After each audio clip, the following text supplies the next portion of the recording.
Hi, this is Authentication and Authorization Application Review. In this app, we use Next.js and with TypeScript for type validation. We use Auth.js for authentication. We use Saxion UI and Tailwind CSS for style. What functionality we have in this app? We have email verification, two-factor authentication for a double layer security. We have forget password functionality. We have admin and user-based access and many more. So let's start.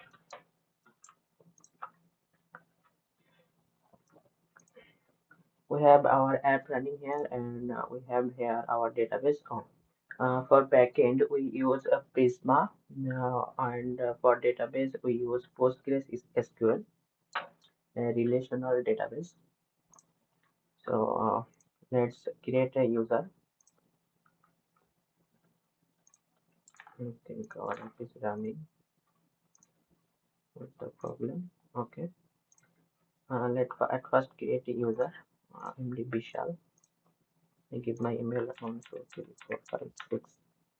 When we try to create a new account, it will send a verification email to verify the it's a verification email sent.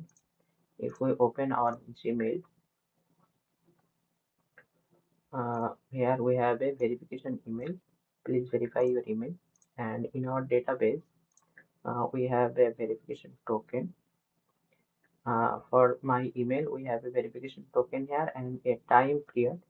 Basically, when a user create an account, a token is created with a time period for 1 hour. If the user verify his account within 1 hour, or he will decline to verify, he have to send a new verification email to verify his account. So let's verify here. Here our account is verifying. Token does not exist. It appear because in development server we use strict mode. So the hooks are called double. That's why we are getting this. Basically, we remove this token from our database when the user was verified. So at the moment the user was verified, this token was deleted from the database. That's why it can't access the token and say token does not exist. In production, we will not have this error. So now let's log in our account. Name, password, and 1, 2, 3, 4, 5, 6. Login. Here we have a setting page. We have all our information here. And if we go to our database, we'll see here a new user with enroll user. And here we have two-factor enable is false. Here we have the option two-factor authentication. Let's explain this. These are two components. This is a server component and this is a client component. Basically, all the data we see here came from browser action, and all the data we see here came from a server action. It is a server component and it is a client component.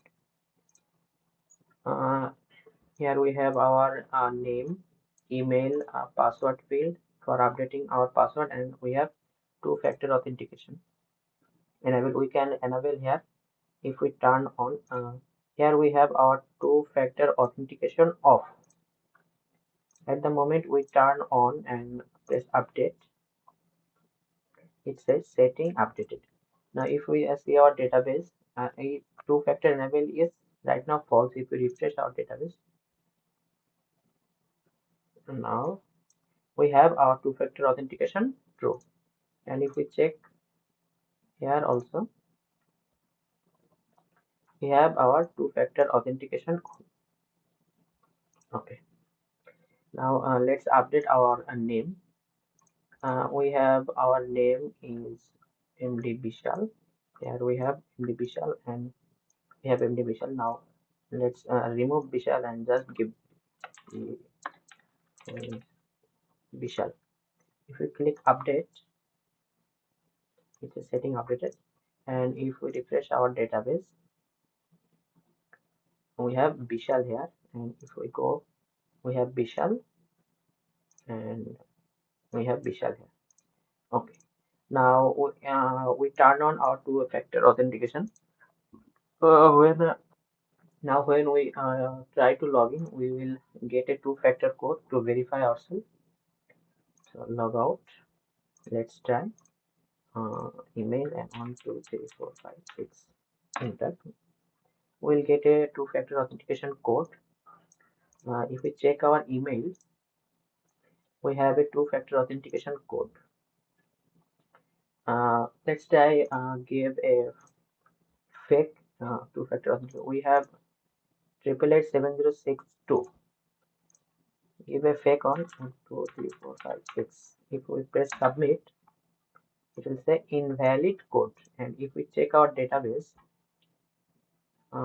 two-factor confirmation code. Hmm, I think we don't have a field for token here. Two-factor token. Here we have the token. Now, when we put a token here, it compare. If we have a matching token, then it will give us access to login, or it will say invalid code. Okay, let's try again. If we don't use this code, next time when every time we try to log in, it will generate a new code and send us a new email. Let's say, let's try again. 1 2 3 4 5 6.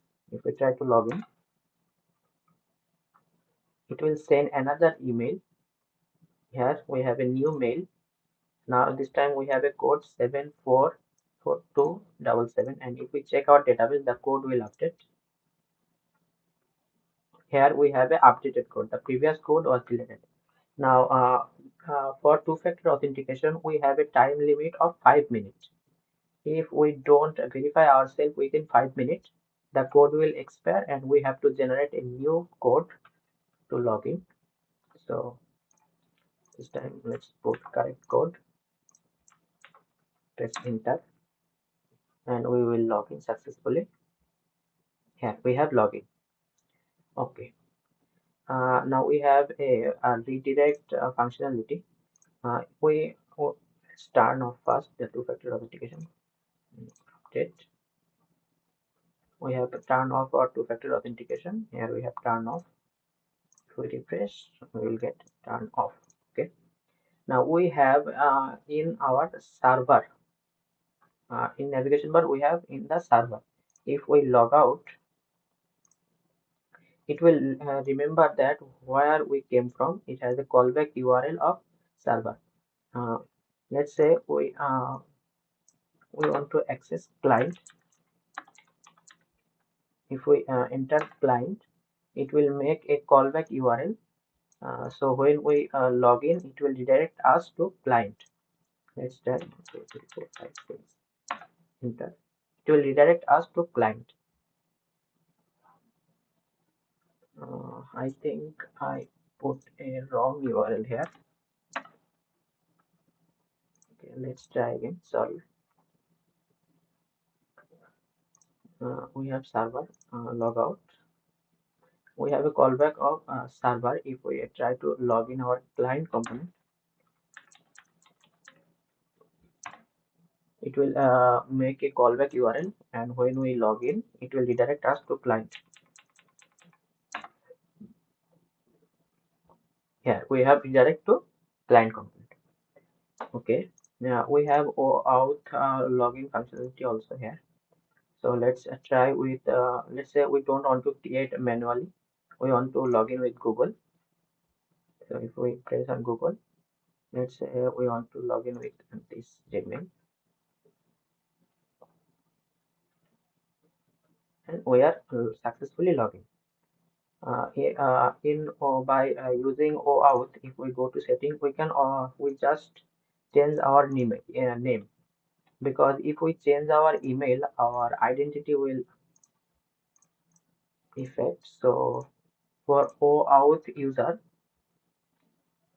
We will give them access to change their email, just the email. And here everything is same. So let's change the email. User, we have now two user, I think. Yes, this is our manually created user, and this user was created with Google. And if we check here accounts, we'll see provider Google with a token of with a bearer token. I think. Okay. Now let's try. Okay, let's check the forget password functionality. Let's say for our manual created user email, we forget our password. So click on forget password. We have to put our email here and send reset email. It will send the email to our Gmail. Let's check.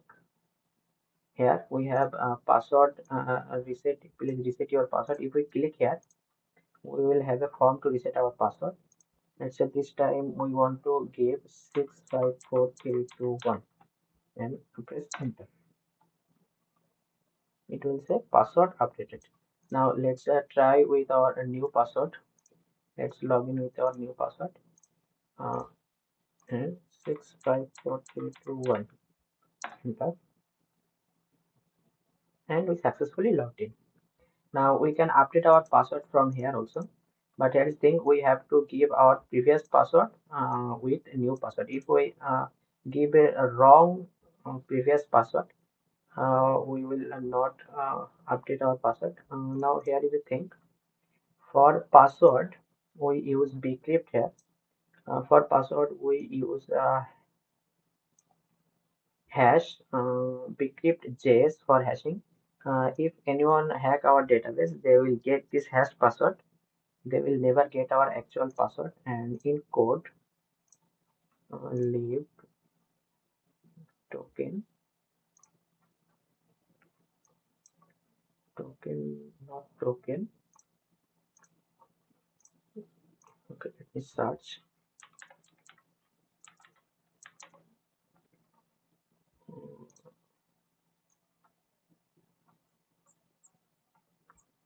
Here for password, the user given password, we make the password hash and then update the database. We never store actual password instead of hashing password. Okay. Now let's see the admin panel. Did I miss something? Just a second. Let me see. Again, log in with the new password. All password. Okay. Let's update the password now. Our password is 654321. Let's give a wrong password. Oh, no, no, no, no, no, no, one. And our new password is 22222222. If we click update, it will say incorrect previous password because we gave a wrong password here. That's why we are getting this error. Let's give the right password 654321 and change it to 123456 and press update. It's a setting updated. And if we refresh, our hash will change. Let's see.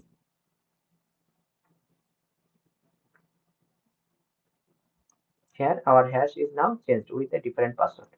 The password is changed successfully. Now let's log in with new password. Okay, let's see the admin dashboard. If we give by default all users are role of user. If we give someone admin and update, we give admin to this account, save changes, and now we have a admin panel here. If we click to admin, we will get some information that you are allowed to see this content. And here we have all users. all the user all user account in our database. And if we delete any user, if we delete any user, we don't delete it actually. We have a field here is deleted. When we delete a user, it will make this field to true. We actually not deleting any user from our database. We just make mark the user as deleted. So let's delete a user. Let's say we want to delete the second user. Here we have now for is deleted field false. If we delete second user, we will get a toast here that user was deleted successful. User deleted successful, sorry. Now if we load deleted user here, we will have a deleted user. And in user we have just only one user, which is admin, and we delete this user. And now if we want to restore this user, here we will get now true. Here now we have is related field true. Now if we want to undo this user, we simply click here and it will the user undo successful. Now if we click to load user, we now have two user here, and here we have a error no deleted user available.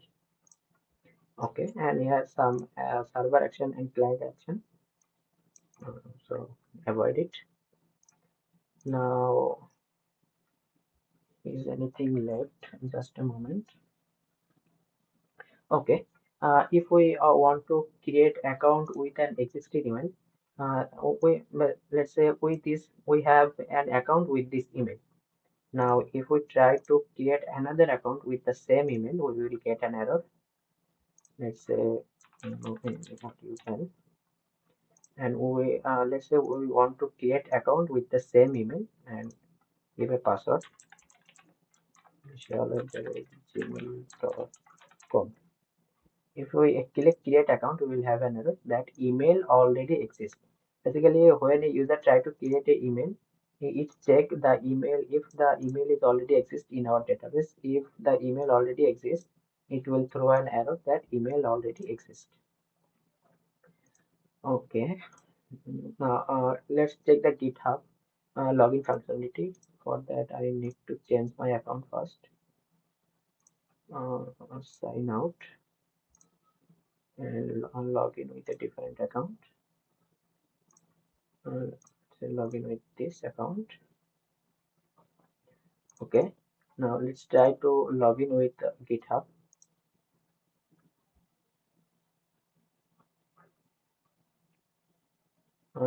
It not asking any confirmation because I already log in with this account and authorize this application in my GitHub, so that's why it's not asking for any. Okay, now we have three users in our database. This one is a GitHub, using GitHub this account, login using GitHub this account, login with it Google. If we click here, we will see we have provider Google here. We have provider Google and GitHub.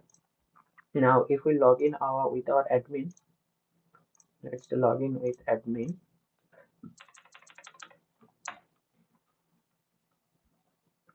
Go to admin and load user. We will have three user now, and if user have any image, it will show the image or a avatar. If we delete this user and load deleted user, we will have a deleted user.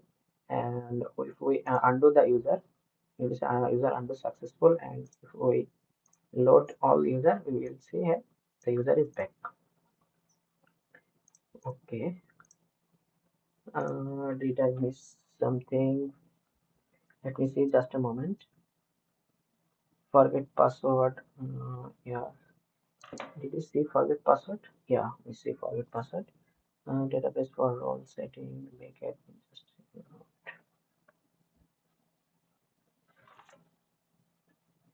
we see two-factor authentication, client user functionality. Yeah, we have covered up everything. So this is a authentication and authorization project. If I miss something, I will add it. Thank you.